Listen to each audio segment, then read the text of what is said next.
रोज की भांति समर्थन की बात हम यहाँ पर करते हैं और पिछले कई दिन से बात चल रही है, जाति पर चर्चा हो रही है। जाति का असली अर्थ, जाति कब कहां से कैसे आई, जाति है कि जाति नहीं, हमारे पहुंचने से पहले जाति पहुंच जाती है। भारत में अगर बात करें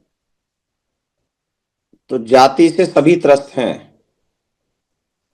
वो सब जो जाति को ढो रहे हैं।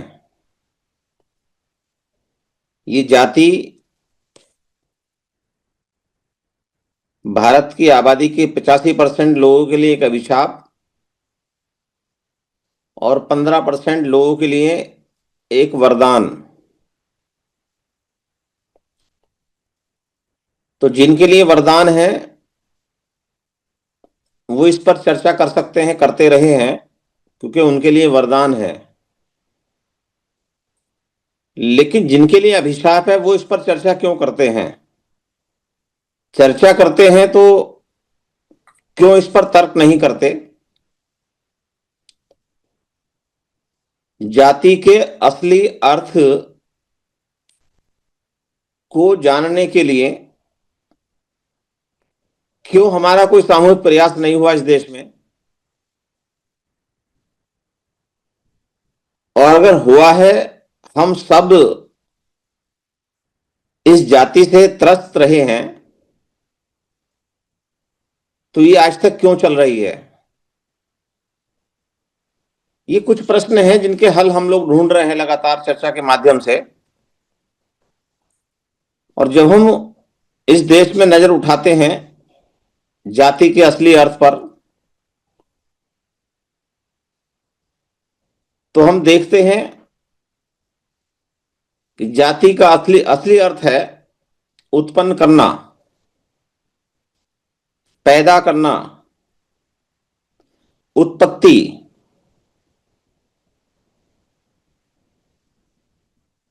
तो जिसकी भी जाति है, जो भी कुछ उत्पन्न करता था, उस उत्पन्न करने के आधार पर उसकी एक पहचान होती थी, जिसे किसी समय में उसकी जात कहा जाता था। और ये काम के आधार पर बदलती रहती थी। लेकिन ऐसा क्या हुआ कि जो काम के आधार पर उत्पन्न इस पहचान को एक जात के आधार पर पहचान बना लिया गया, और वो पहचान लगातार चलती चली गई। तो हम देखते हैं कि जो जाति है वो इंसानों में नहीं होती। बहुत सारी चर्चाओं में ये बात आई है। जब हम कहीं बैठते हैं, देखते हैं, सुनते हैं, मान लीजिए दीवार के उस पार कुछ लोग बात कर रहे हैं, तो उन सब लोगों की बात के आधार पे, उनकी आवाज के आधार पे, उनमें कोई भेद नहीं किया जा सकता। जबकि अगर हम जानवरों में जाते हैं तो उनकी आवाज के आधार पर उनमें भेद किया जा सकता है।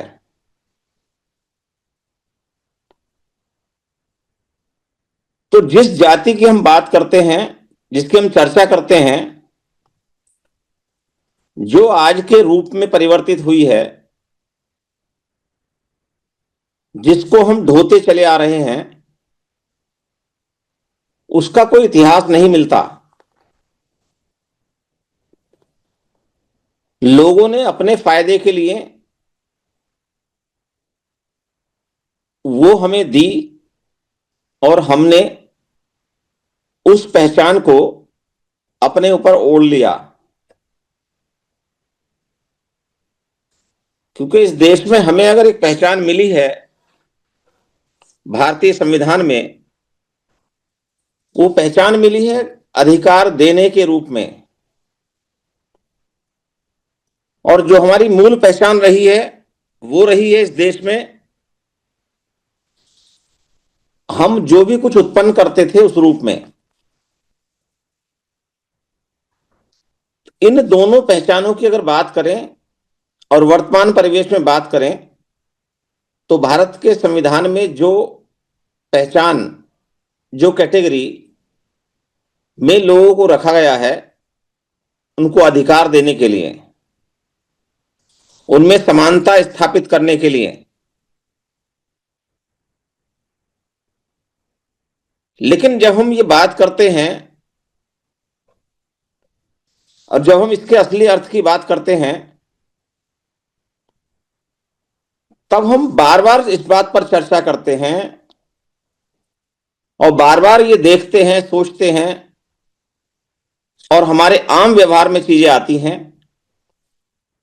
कि इस देश में अगर हमारा बंटवारा हो रहा है, हमें बांटा जा रहा है, तो वो जाति के नाम पर बांटा जा रहा है। लेकिन ये काम कर कौन रहा है? अगर कोई दूसरा कर रहा है तो हम इसके शिकार क्यों बन रहे हैं? और हम कर रहे हैं तो हमें इसमें क्या फायदा है, क्या आनंद आ रहा है? जब हमें इससे नुकसान है, लगातार इसके आधार पर, इसके नाम के आधार पर हमारे साथ एट्रोसिटी होती है, हमारे साथ अन्याय होता है, तो हम इसे ढोते क्यों रहे हैं? इन सभी प्रश्नों के उत्तर के लिए लगातार पोर्टल पर चर्चा करते रहते हैं और चर्चा इस बात की करते हैं कि ये जाति जाति क्यों नहीं और ये जाति जाएगी कैसे। तो इस पर चर्चा के माध्यम से, तर्क के माध्यम से समर संघ में गोल्डन रूल है, जाति अभ्यास कभी नहीं। अगर हमें किसी चीज को समाप्त करना है तो उसको हम चर्चा में लाना बंद कर दें। बड़े आसान सी चीज है। जिस बात से हमारा कोई मतलब नहीं, जो बात हमारे लिए नुकसानदायक है, जिस रास्ते पर कांटा लगता है, तो हमारे पूर्वजों ने कहा उस रास्ते पे जाने से क्या फायदा। लेकिन नहीं, यहां तो लोगों को आनंद आता है, इसलिए अपनी अपनी जात के संगठनों में लगातार लोग बटे रहते हैं। तो हमें इकट्ठा होने से रोकता कौन है? जिनको जात से फायदा है वो तो रोकते नहीं है। उन्होंने कभी ऐसा नहीं कहा हमसे हम एक साथ ना बैठे, ना बात करें, ना जुड़े, ना मिले। तो इसको मना कौन करता है? फिर मना करते हैं इस देश में 74 साल के अंदर जातियों के रूप में जो संगठन बने हैं और बनाए जा रहे हैं, उनके जो मुखिया हैं, उनको जब आनंद आता है अपनी जाति का संगठन बना के अपनी जाति का लीडर बनने में, इस आधार पर कि आप मुझे नेता मानो, मैं आपका संरक्षण करूंगा, मेरा संगठन आपका संरक्षण करेगा। जबकि संरक्षण कहां से होता है, कैसे होता है?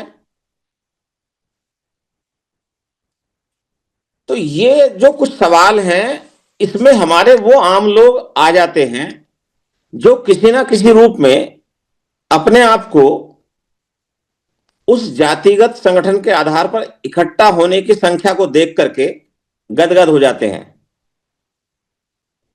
वो कुछ बातें करते हैं, कुछ बातें सुनते हैं, कुछ बातें बोलते हैं, और उनको बताया जाता है कि हमारा एक ये सीमित दायरा है, ये सीमित कुआं है, हमें इसके अंदर रहना है,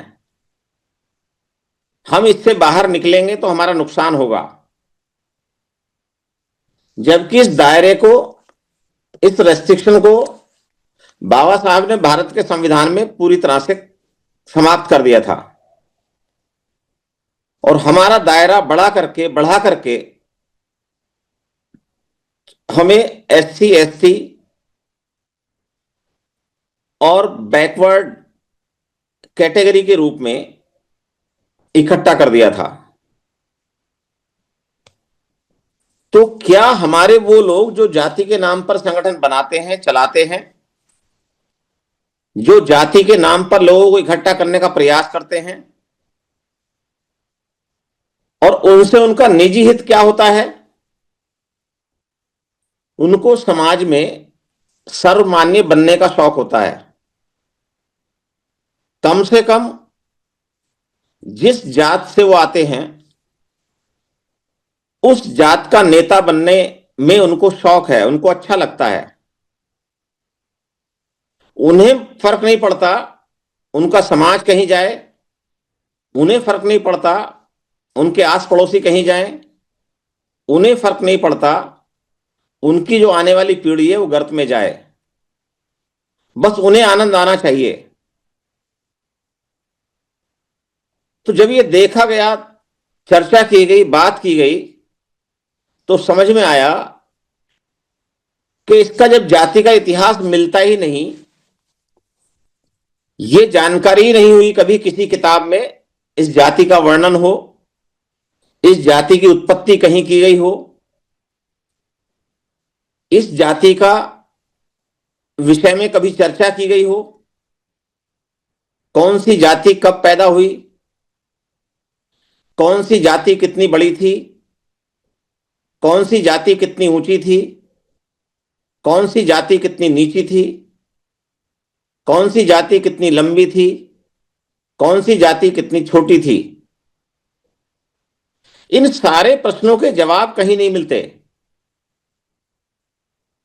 जब इनके जवाब नहीं मिलते और लगातार हम ये कहते हैं कि जो हमारी मूल भाषा है, जिसे हम पाली के रूप में जानते हैं, उसमें जाति का मतलब है उत्पन्न करना, पैदा करना, तो जो कुछ भी उत्पन्न करते थे उनकी जातियां थी, जो कुछ भी उत्पन्न नहीं करते थे उनकी जातियां नहीं थी। तो काम के आधार पर हमारी पहचान अब पीढ़ी दर पीढ़ी कैसे आगे बढ़ रही है कि हमारा बच्चा अगर आईएएस बनता है तब भी उसकी जाति वही रहती है, हमारा बच्चा इंजीनियर बनता है तब भी उसकी जाति वही रहती है, हमारा बच्चा डॉक्टर बनता है तब भी उसकी जाति वही रहती है। मतलब प्रोफेशन, कार्य बदल रहे हैं लेकिन जाति नहीं बदल रही। क्यों नहीं बदल रही? क्योंकि हम नहीं बदल रहे। हम क्यों नहीं बदल रहे? क्योंकि हमारे जो 29 लाख ठेकेदार हैं वो ये कहते हैं आप जिस कुएं में हो उसी में रहिए, आपकी जो पहचान है आप उसी में रहिए। उसके बाद वो चर्चा करते हैं हर जगह बैठ करके कि हमारी समस्या है जाति, जाति को तोड़ेंगे।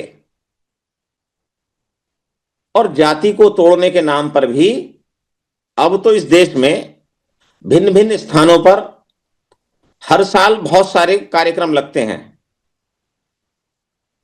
पूरे दिन चर्चा होती है उन लोगों के द्वारा जिनके नाम के आगे या नाम के बाद में जाति लिखी होती है।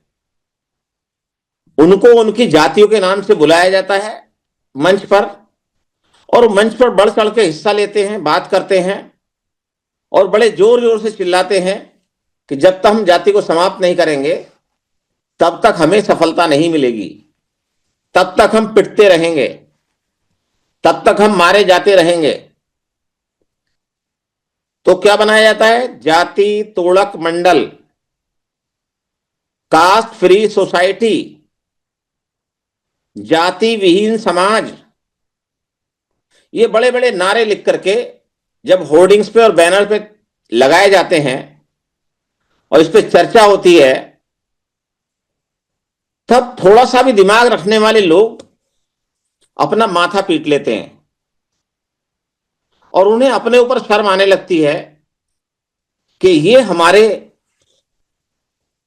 जो सो कॉल्ड सोशल लीडर्स हैं, जो हमें रास्ता दिखाते हैं, जो समाज को आगे ले जाने का दम्भ भरते हैं, जो समाज को सशक्त करने के लिए अपना जीवन अर्पण करने का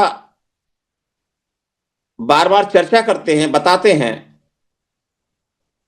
तो क्या ये सही रास्ते पर है या गलत रास्ते पर? और अगर सही रास्ते पर हैं तो फिर तो कोई बात ही नहीं है, फिर तो समस्याओं का समाधान हो जाना चाहिए था। फिर तो जो सन 50 में हमें अधिकार मिले थे वो बढ़ जाने चाहिए थे, लेकिन वो तो बढ़े नहीं। जब वो अधिकार नहीं बढ़े तो अधिकार तो कम हो गए। तो बात होती है भाई, इसका कारण क्या है? इसका कारण है हमारा अलग अलग होना, हमारा टुकड़ों में बटे रहना, हमारा जातियों और उपजातियों के समूह में अलग अलग रहना। तो ये जो चीजें हुई हैं, 74 साल में डेवलपमेंट हुआ है, इस पर चर्चा कभी नहीं करने दी किसी ने कि भाई ऐसा हो क्यों रहा है। क्यों? क्योंकि कोई भी व्यक्ति के रूप में व्यक्ति कई बात करता है तो उसकी बात को दबा दिया जाता है। क्यों दबा दिया जाता है? कभी आपको जानकारी नहीं है, आप मत बोलिए। क्योंकि जो भी इस बात को बोलने का प्रयास करता है वो व्यक्तिगत रूप से बोलता है, उसकी बात को लोगों का समर्थन नहीं मिलता है। समर्थन नहीं मिलता है तो लोग अलग अलग बोलते हैं, अलग अलग समय पर बोलते हैं, तो उनकी बात को सुना नहीं गया, बल्कि उन्हें सामाजिक रूप से घोषित किया गया कि समाज के विरोधी लोग हैं, ये सवाल उठाते हैं हमारे ऊपर। लेकिन पिछले कुछ समय से हमें एक आवाज मिली है, हमें एक पहचान मिली है। थी तो बहुत पुरानी पहचान, लेकिन हम इसको भूल गए थे, या यूं कहें कि हमें याद नहीं आ पा रही थी, या यूं कहें कि आम आदमी को अपनी उस पहचान के आधार पर जो शब्दों को आवाज देने का तरीका नहीं मिल रहा था, वो मिला। कैसे मिला? जो हमारा पुराना तरीका था। क्या तरीका था पुराना हमारा? एक साथ रहने का, एक साथ बैठने का, एक साथ चर्चा करने का, एक साथ बात करने का, एक दूसरे का सहयोग करने का, एक दूसरे के काम आने का, एक दूसरे के साथ बार बार मिलने का, जिसको हम सन्निपात बहुल बोलते थे। हम मिलते थे बार बार। जब तक हम मिलते थे बार बार, तब तक हमारे सामने समस्याएं नहीं थी। जैसे ही हमने इसको छोड़ा, जैसे ही हम बटे, वैसे ही हमारी समस्याएं बढ़ती चली गई।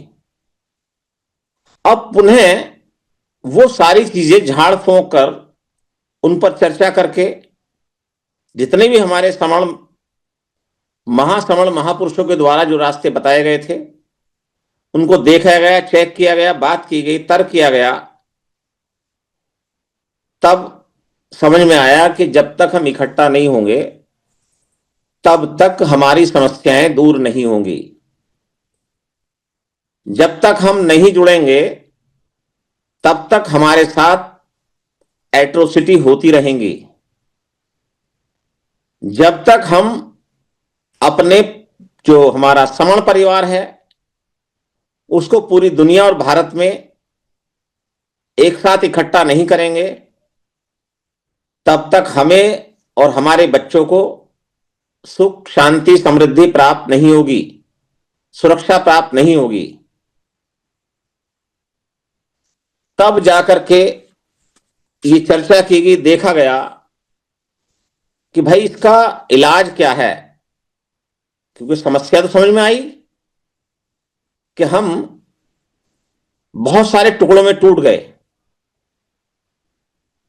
लेकिन समाधान क्या था? समाधान कोई नहीं बताता था।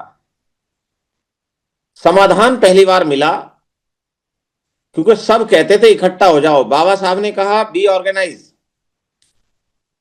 लेकिन इकट्ठा कौन करेगा, कैसे होंगे? क्योंकि हम इतने टूट रहे, लगातार टूटते चले आए। 6743 जातियों को इकट्ठा कर दिया बाबा साहब ने, लेकिन उसके बाद अगर हम टूटना शुरू किए हैं तो 29 लाख टुकड़ों में टूटे हैं। उन्हें कौन इकट्ठा करेगा? उन्हें इकट्ठा करने का प्रयास 2002 से प्रारंभ हुआ। 2017, 2018, 2019 में पूरे भारत के सभी संगठनों को बुलाया गया, बात की गई दिल्ली के अंदर। वहां कुछ लोगों ने जिम्मेवारी ली कि भाई जितने भी संगठन हैं भारत के, वो सभी इकट्ठा हो जाएं। इकट्ठा करने के काम के लिए जब चर्चा की, तय किया गया, तो हमारे ही एक संगठन के साथी वीडी बोरकर साहब ने यह जिम्मेदारी ली कि इस काम को, ये समन्वय का काम है संगठनों के साथ, इस काम को मैं अपनी इच्छा से करने को तैयार हूं। वो काम शुरू हुआ, लेकिन उस पर कोई दोबारा से मीटिंग नहीं हुई। जैसे ही निर्णय हुआ, निर्णय के बाद में वो निर्णय ऐसे का ऐसा ही रहा। लेकिन साथ में यह भी बताया गया, तय किया गया कि अगर 2020 तक ये संगठन के जितने भी लोग हैं इकट्ठा नहीं होते हैं, तो भारत में we the people of India, हम भारत के लोग, उसमें भी वो लोग जिनके अधिकार वंचित हैं, जिनको अधिकार नहीं मिल पाए हैं, वो सारे लोग इकट्ठा होना शुरू कर देंगे। तो जब 2020 तक कोई सफलता नहीं मिल पाई, कोई प्रयास नहीं दिखा सभी संगठनों के इकट्ठा होने का, तब हमने इकट्ठा होना शुरू किया। और इकट्ठा होने का काम जब शुरू किया, तो शुरू शुरू में बड़ा आर्गुमेंट होता था पोर्टल पर, क्योंकि यहां हम नया नया काम प्रारंभ कर रहे थे। 5 मई 2021 से इस काम को जूम पर प्रारंभ किया, तो उस काम में अब तो बहुत कम चर्चाएं, तर्क कम होते हैं। उस वक्त बड़ा एग्रेसिव चर्चा होती, तर्क होते थे, क्योंकि उस वक्त इस काम को हमें लगता ही नहीं था हमें करना पड़ेगा। हम तो ये समझते थे कि जितने भी संगठन के लोग हैं उनको हम कुछ कहेंगे, उनको आईना दिखाएंगे, उनको समझ में आ जाएगी, उस काम को करना प्रारंभ कर देंगे। लेकिन हमारी मजबूरी बन गई, हमारे सामने एक तरफ कुआं, एक तरफ खाई।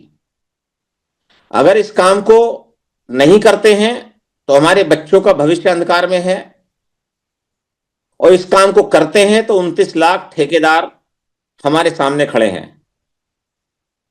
लेकिन फिर भी हमने हिम्मत नहीं हारी, इस काम को जूम पर प्रारंभ किया, उसका ग्राउंड पर प्रारंभ किया।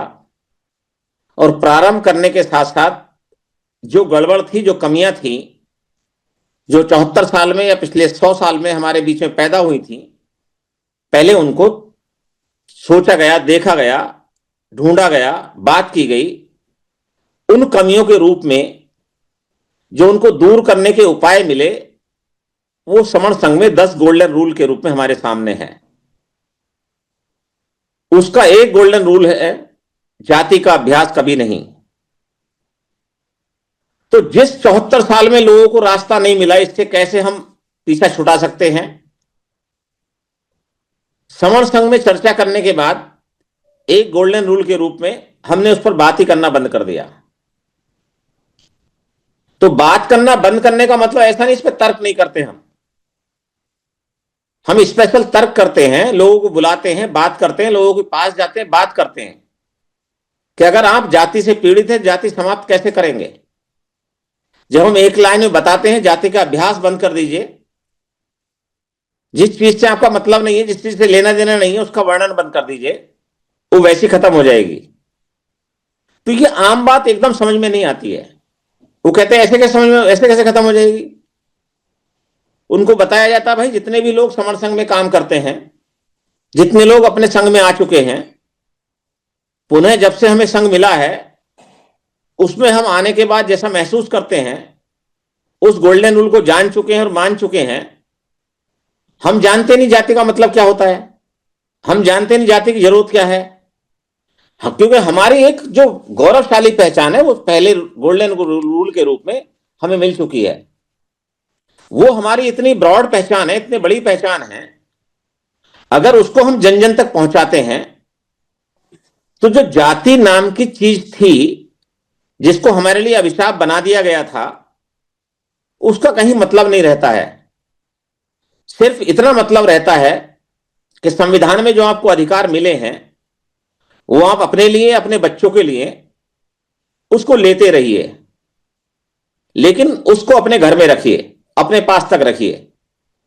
उसको बाहर जहां भी आप बैठेंगे वहां चर्चा की आवश्यकता नहीं है, जहां आप जाएंगे वहां जाने की आवश्यकता, वहां पहुंचाने की आवश्यकता नहीं है, क्योंकि उससे पहले आपकी गौरवशाली पहचान आपसे पहले पहुंच चुकी होगी। जब वो पहचान आपकी पहुंच जाएगी तो आपकी ये जो पहचान बनाएगी इस देश के अंदर, जिसके नाम पर आपके साथ एट्रोसिटी होती है, वो एट्रोसिटी आपके साथ पूर्ण रूप से होना बंद हो जाएगी। लेकिन पहले आपको उस पहचान को पहले पहुंचाना पड़ेगा। तब जो ये बात कहते हैं जाति है कि जाति नहीं, हम जहां जाते हैं उससे पहले जाति पहुंच जाती है, इसको उल्टा करके देखिए। हम जहां भी जाएंगे हमारी पहचान पहले पहुंच जाए, और पहचान क्या हो हमारी, हम समण हैं, हम सब भाई हैं, हम सब समानता बंधुता में विश्वास करते हैं, हम सब एक साथ रहने में विश्वास करते हैं, हम सब समान विचार में विश्वास करते हैं, हम सब भारत के संविधान को 100% मानते हैं। जैसे ये पहचान हमारी पहुंचेगी तो आपकी जो ये पहचान, जिससे आप मारे जा रहे थे, जिससे आपके साथ अत्याचार हो रहा था, जिससे आपके साथ रोजाना मारपीट होती थी, जिससे आपके साथ जो है आपको घोड़े से उतारा जाता था, जिससे आपकी बहन बेटियों के साथ अत्याचार होते थे, वो पहचान लुप्त हो जाएगी, वो खत्म हो जाएगी, क्योंकि उसका अभ्यास ही नहीं होगा। लेकिन उसका अभ्यास अगर नहीं होगा तो अभ्यास होगा किसका? अभ्यास हमारी मूल पहचान का होगा।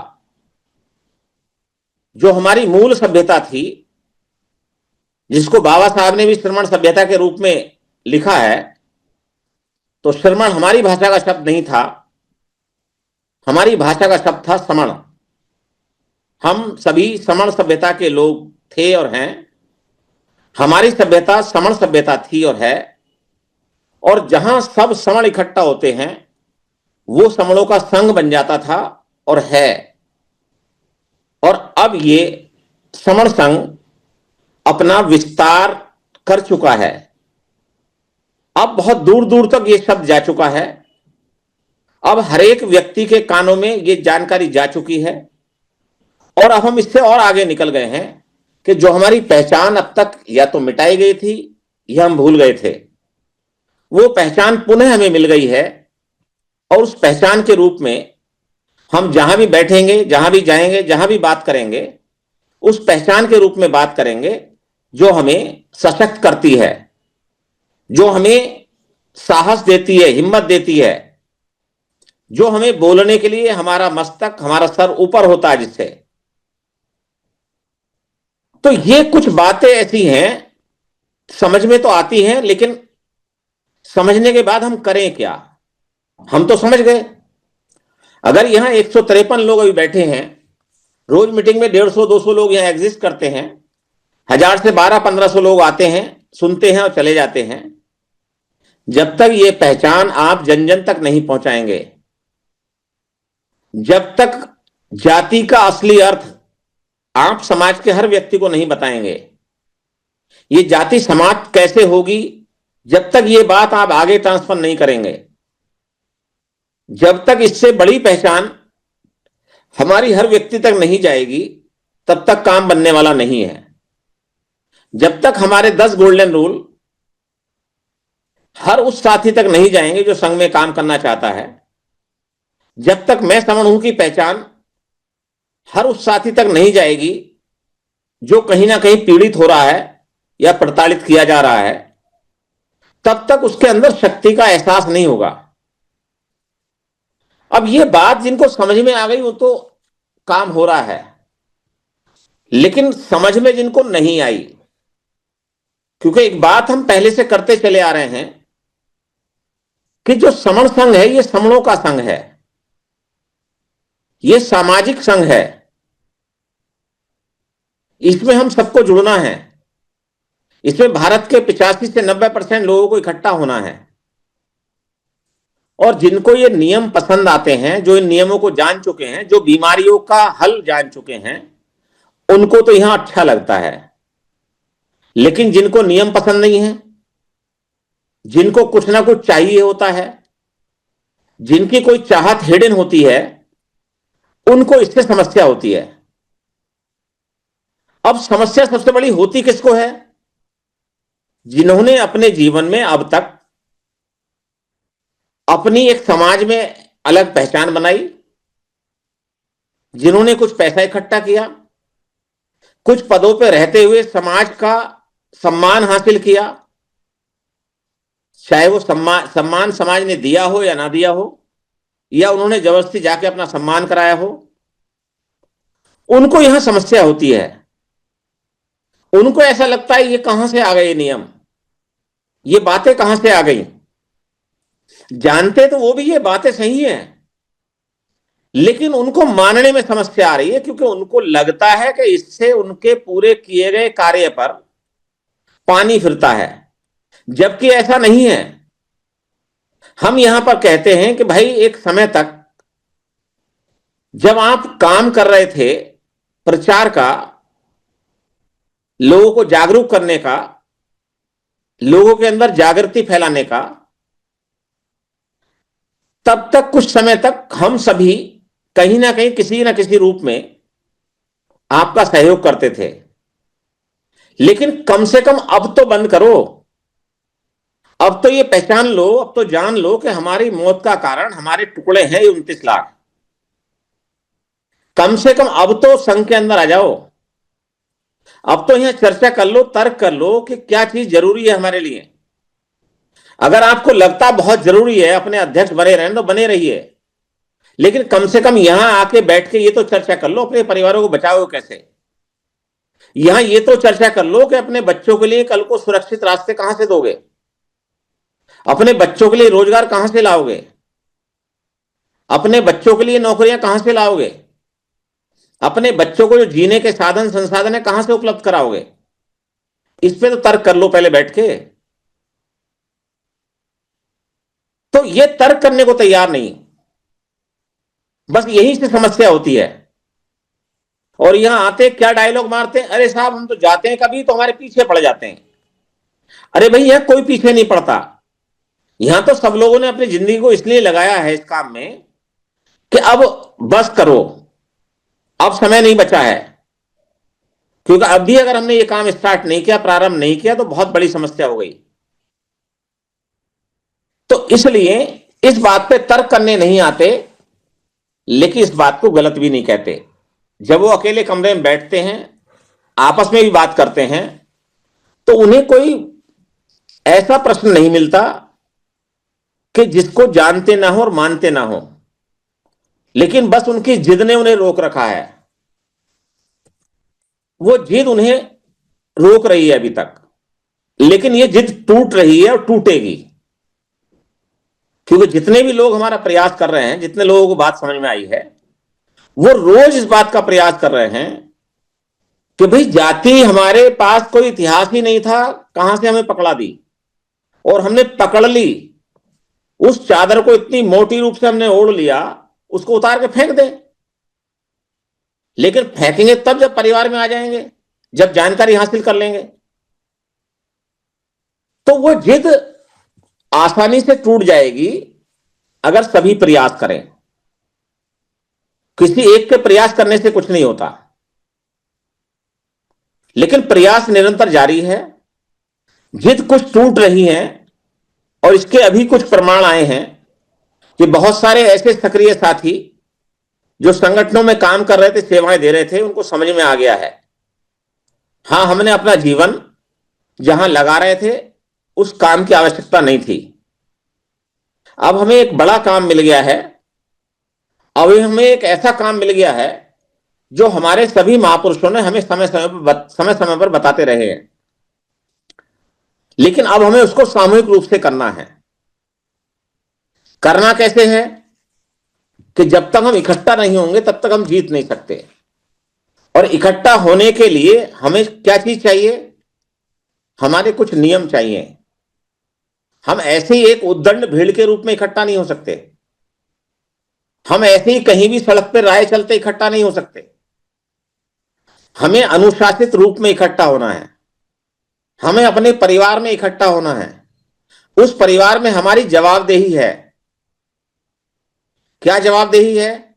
हमें संघ के 10 गोल्डन रूल को जानना है, और जब हम उनको जान जाते हैं तो हमें उनको व्यवहार में लाना है।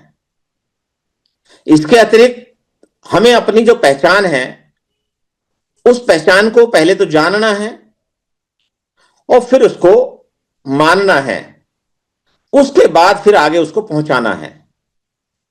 ये दो काम अगर हम करते चले जाते हैं तो हमारा संघ बड़ा होता चला जाता है। अभी संघ बहुत बड़ा हो गया है, काम बहुत ज्यादा हो गए हैं। अब हर हाथ को काम मिल गया है, बस काम कितना कर सकते हैं आप देख लीजिए। आपको अपने मोहल्ले में काम करना है, आपको अपने शहर में काम करना है, आपको अपने जिले में काम करना है, अपने प्रदेश में करना है, पूरे भारत में करना है, इंटरनेशनली करना है। आप जहां चाहें वहां उड़ सकते हैं। जितनी पहचान अपनी बनाना चाहते हैं उतनी बनाइए, आपको कोई नहीं रोकेगा। आप जितनी दूर तक जाना चाहते हैं उतनी दूर तक जाइए। आपको हर जगह आपके भाई मिलेंगे, आपको सहयोग मिलेगा, आपको परिवार जैसा माहौल मिलेगा। आप घर से निकलिए। जो नहीं निकल सकते हैं अपने आसपास काम करिए। बस काम एक ही करिए, पहले जुड़ जाइए फिर जोड़िए। जब जुड़ने और जोड़ने का काम प्रारंभ होता है तब हमसे एक प्रश्न किया जाता है, समर्थन करता क्या है? क्योंकि हम इतना ज्यादा काम करते हैं उसका वर्णन नहीं कर पाते, उसको बता नहीं पाते। क्या काम करते हैं? हम एक दूसरे का हाथ पकड़ते हैं। जब हम जुड़ जाते हैं, मिल जाते हैं, बार बार मिलते हैं, पहचान जाते हैं, हम एक दूसरे के काम आते हैं। ऐसा नहीं है कि डॉक्टर्स के काम आते हैं। जो डॉक्टर्स हैं वो हमारे सभी समूहों के काम आते हैं। जो हमारे इंजीनियर्स हैं वो सभी समूहों के काम आते हैं। जो हमारे शिक्षक हैं वो सभी समूहों के काम आते हैं। जो हमारे वकील हैं वो सभी समूहों के काम आते हैं। तो ऐसा नहीं कह सकते कि कोई व्यक्ति यहां जुड़ा और जिस प्रोफेशन का वो केवल उन्हीं के काम आएगा। यहां आप देखिए कि आपका कौन सा भाई किस क्षेत्र में प्रवीण हुआ है, दक्ष है, उसकी दक्षता का लाभ आप कैसे उठा सकते हैं, आप देखिए। तो यहां जो सेवाएं हैं वो बांटी जा रही हैं, दी जा रही हैं। चारों तरफ सेवाएं फैल रही हैं। अब आपको जिस सेवा की आवश्यकता आई है ले लीजिए, लेकिन पहले सेवा उसी को मिलेगी जिसको जानकारी होगी। जैसे आप मार्केट जाते हैं, डॉक्टर कोई दवाई लिखता है, आप 10 मेडिकल पे सर्च करते रहते हैं, दवाई नहीं मिलती है, फिर 11वें में जाते हैं, 12वें में जाते हैं। लेकिन अगर आपको पता हो पहले से दवाई कहां मिलेगी तो आप एक फोन करेंगे, दवाई आपके पास आ जाएगी। कितना काम आसान हो जाएगा, आप भटकने से बच जाएंगे। बस ये काम यहां पर हो रहा है कि आपकी जो आवश्यकता है वो आवश्यकता आपकी पूरी हो जाएगी, बशर्ते आपको जानकारी हो। जानकारी कब होगी? जब आप परिवार में बैठेंगे। जानकारी कब होगी? जब आप एक दूसरे से बात करेंगे। जानकारी कब होगी? जब आप दूसरे के काम आएंगे। क्योंकि पहली शर्त है, अगर आप सहयोग करना सीख जाएंगे तो आपको सहयोग मिलना प्रारंभ हो जाएगा। जिसने अपने जीवन में सहयोग किया है वो यहां चर्चा में, तर्क में रख सकते हैं, उनको सहयोग फ्री में मिल रहा होगा, उनका सहयोग उनके आगे पीछे घूमता होगा। क्योंकि कहा जाता है और ये देखा गया है, हम जैसा कर्म करते हैं, जैसा कर्म करते हैं, जैसा कार्य करते हैं, वैसे ही हमारे सामने परिणाम आते हैं। तो अब तो हम ही देख रहे हैं, अभी हमारे कुछ साथी गोवा गए थे, वहां बड़ी खुशी से घूम के फिर के चारों तरफ आए हैं और बड़े खुश थे। उन्हें ऐसा लगा पता नहीं हमें कौन सा ऐसा जन्म मिल गया कि सब चीजें यहीं मिलना शुरू हो गई, जबकि उन्होंने कभी ऐसा आकलन किया भी नहीं होगा कि गोवा जैसे सिटी में जाएंगे, उनके कई सौ भाई बहन, उनके साथी वहां मिलेंगे। उनको लगा ही नहीं गोवा गए थे। अब तो हम जहां भी जाते हैं ऐसा लगता है सब, हम तो सब एक ही हैं, हम सब पता नहीं कितने जन्मों से एक दूसरे को जानते हैं। तो ये कमाल तब हुआ जब इस पर काम प्रारंभ हुआ, क्योंकि अभी तक जो बीच में बिचौलिए थे ना, वो मिलने से रोकते थे हमें। वो संगठनों के ठेकेदार बीच में आ जाते थे, वो कहते थे नहीं आप उनसे बात नहीं कर सकते, उनके नंबर तक नहीं देते थे। बस उनको पता था आपको यहां से यहां तक बात करनी है। उनका कोरम, कोड ऑफ कंडक्ट इतना हार्ड होता था कि आपको अपने से बड़े पदाधिकारी को हमेशा सलाम करना है, नमस्ते करना है, उससे कोई सवाल नहीं करना है। तो ये जो बीमारियां बनी थी, इनको काटने पे जब हम आए हैं तो हमें सारे के सारे चीजें क्लियर दिखने लगी हैं। लेकिन बात वही आती है, देखेगा उसे उसे ही जो चश्मे से देखेगा समण संघ के परिवार के, जो परिवार में आएगा और बैठेगा। क्योंकि ये काम वो काम हो रहा है जो दूर से नहीं दिखाई देगा, बाहर से बैठ के नहीं दिख सकता। इसका आनंद आप तभी ले सकते जब अंदर आके बैठेंगे। जैसे हमारे बहुत सारे साथी जिन्होंने विपස්සना कर रखी है, वो कहते हैं इसको हम शब्दों में बयां नहीं कर सकते, इससे कितना लाभ मिलता है, इसको आप करके देखिए। ऐसे ही जैसे आप कोई गूंगे व्यक्ति को रसगुल्ला देते खाने के लिए, उससे पूछते इसका आनंद बताओ कैसा आ रहा है, तो मुंह से कुछ बताएगा, बोलने की कोशिश करेगा, कुछ एक्सप्रेशन देगा, लेकिन वो बोल नहीं पाएगा, बता नहीं पाएगा। वैसे ही संघ में काम करने के बाद जैसा आपको महसूस होता है उसका वर्णन नहीं कर सकते, बस उसका आनंद ले सकते हैं। लेकिन यह आनंद आपको ट्रांसफर करना है अपने जीते जी। अगर यह आनंद आपने ट्रांसफर नहीं किया तो समस्या बन जाएगी। कैसे ट्रांसफर करेंगे? आप सबसे पहले अपनी पत्नी को जोड़िए, अपने भाई को जोड़िए, अपनी बहन को जोड़िए, अपने रिश्तेदारों को जोड़िए, अपने परिवार को जोड़िए, अपने आसपास वालों को जोड़िए, उनसे बताइए, उनको लेके जाइए, उनको दिखाइए हमारा परिवार कितना बड़ा हो गया है।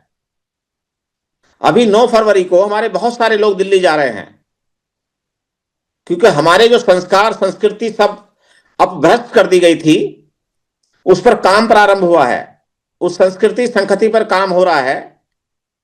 और अब काम के आधार पर हमारी पहचान जो है डिक्लेयर होगी। तो ये वहां जाके पता चलेगा, आपको घर में बैठ के पता नहीं चलेगा। उसकी सीट फुल हो गई हैं, बस 2-4 दिन और हैं, 25, 26 तक जो है। तो जितने भी साथी आपके हैं जा सकते हैं, उनको भेजिए, उनको लेके जाइए, परिवार के साथ जाइए, क्योंकि साल में 1 बार 2 बार आपको घूमना ही पड़ेगा, जाना ही पड़ेगा।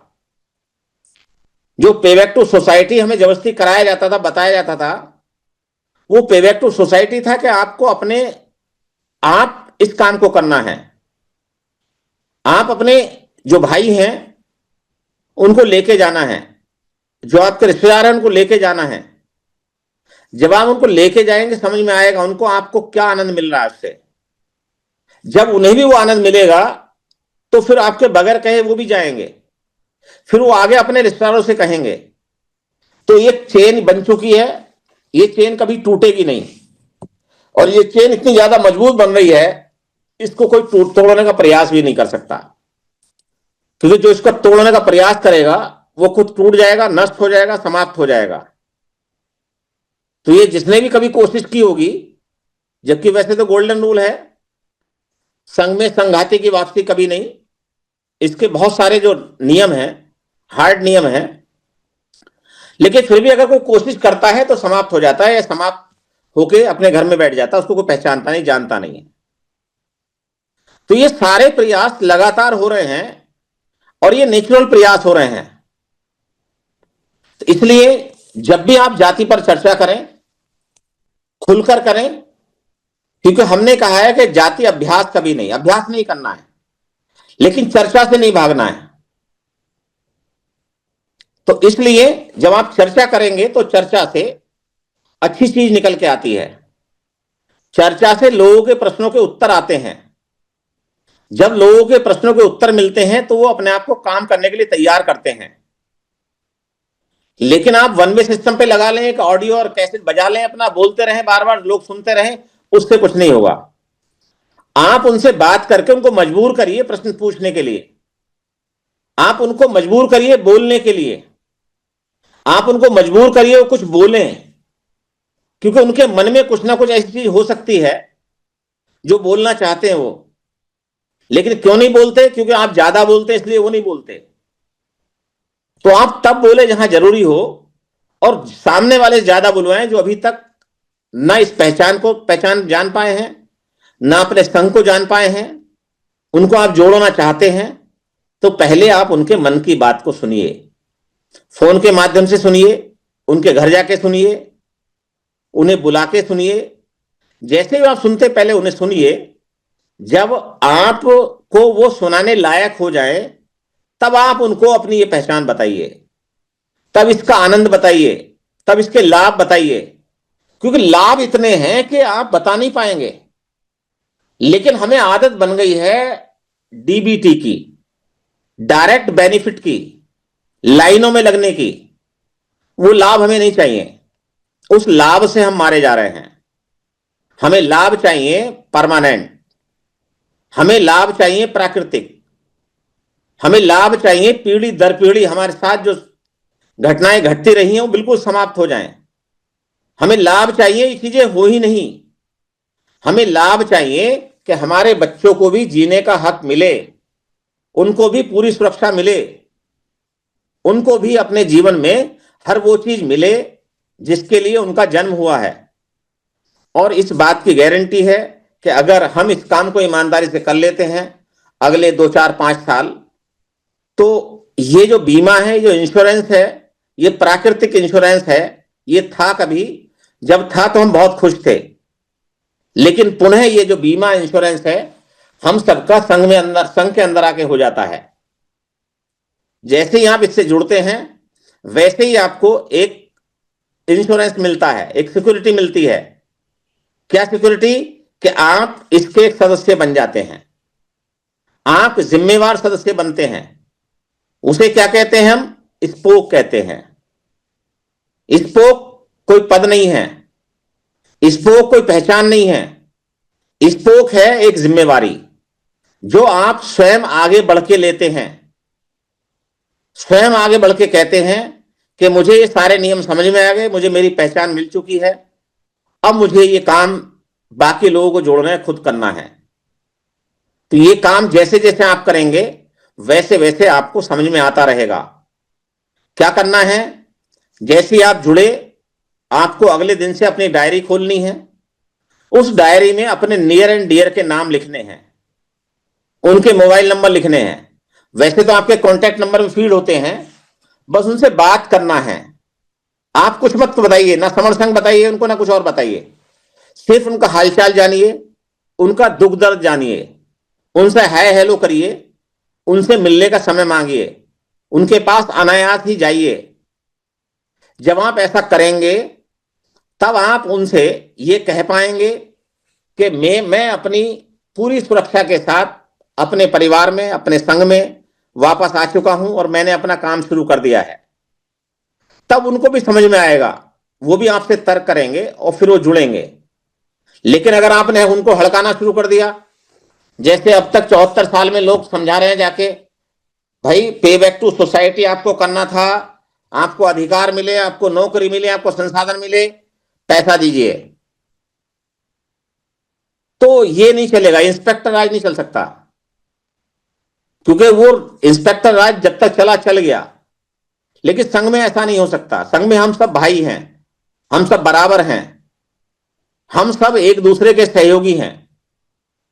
तो हम सब जो भी कुछ कर सकते हैं वो आपस में बंधुता से भाईचारे से कर सकते हैं। अगर हमने बंधुता और भाईचारा स्थापित कर लिया, ये एक आदर्श वाक्य है, इसको लोग कहते हैं ये आज के जमाने में होना असंभव है, लेकिन उस असंभव काम को करने का बीड़ा हमारे हजारों लाखों लोग उठा चुके हैं और रोज कर रहे हैं। और ये भी हम कंफर्म बताते हैं कि वो पागल नहीं है, वो होशो हवास में करते हैं, अपने विश्वास के साथ करते हैं। वो अपने जीवन से, अपने मन से, अपने समझ से जो जाति नाम की बीमारी थी इसको त्याग चुके, खत्म कर चुके हैं, इस पर चर्चा बंद कर दी है। तो उनको कोई भी वो आदमी जो अभी जुड़ा ही नहीं है, जानता ही नहीं है, उनको बेवकूफ समझने की कोशिश ना करे, क्योंकि वो सारे के सारे होशो हवास में काम करते हैं। रोज अपना काम लेके जाते हैं सुबह को और रात तक अपना काम करते हैं। उन्हें पता होता हमें करना क्या है। वो ऐसे ही नहीं, अनगाइडेड मिसाइल नहीं है कि कहीं भी चल जाए। वो उनको जहां जाना होता अपने टारगेट पे काम करते हैं। तो अब हमें टारगेट फुल काम करना है, क्योंकि हमारे पास एक्शन प्लान है। तो ये कार्य रोज करना है, बार बार करना है, और जब तक हम सब आपस में इकट्ठा नहीं हो जाते तब तक करना है। और इस काम को करके ही छोड़ेंगे, अब इससे पीछे नहीं हट सकते। तो अब जितने भी ये पुल टूट रहे हैं, बैरियर टूट रहे हैं, जो बहुत सारे संगठनों के अध्यक्षों की जिद टूट रही है, वो धराशायी हो रही है, अभी बस कह नहीं पा रहे हैं। तो कुछ ना कुछ थोड़ा सा और समय लगेगा। आप अपने धैर्य को बनाए रखें और इस प्रयास को जारी रखें, करते रहें, लेकिन अपनी पहचान को, अपनी जिम्मेदारी जो आपने ली है स्पोक के रूप में, उस पर काम करते रहें। अपने आप को चेक करते रहें, आपने कब से ये काम लिया था, आपके प्रयास से कितने लोग आप जोड़ पाए हो। और अगर नहीं जोड़ पा रहे हैं, अपने उन साथियों से बात करिए जिन्होंने अब तक बहुत सारे साथियों को जोड़ चुके हैं। तो उनसे आपको लाभ मिलेगा, तरीके मिलेंगे आपको जानने के कि आप भी किस प्रकार से अपने जोड़ने वाले लोगों की संख्या को बढ़ा सकते हैं, अपने द्वारा प्रपोज किए गए स्पोक की संख्या को बढ़ा सकते हैं। क्योंकि अपने आप को आप चेक करते रहिए, तो तभी ये काम संभव हो पाएगा। आज इस बात को कहने में अगर किसी साथी को बुरा लगा हो, किसी को साथी को कोई हर्ट हुआ हो, तो मैं संघ से उसके लिए क्षमा चाहता हूं। और पुनः ये मैं अनुरोध करता हूं कि आप इस शक्ति को बनाए रखें और इस शक्ति के साथ रोजाना काम करें, इस विश्वास के साथ काम करें कि हम एक अच्छे रास्ते पे काम कर रहे हैं और हम जहां तक जाना चाहते हैं वहां तक पहुंचेंगे, ऐसा हमारा पूरा विश्वास है। सभी साथियों को नमो बुद्धाय, जय भीम, संघं नमामि, संघं नमामि, संघं नमामि।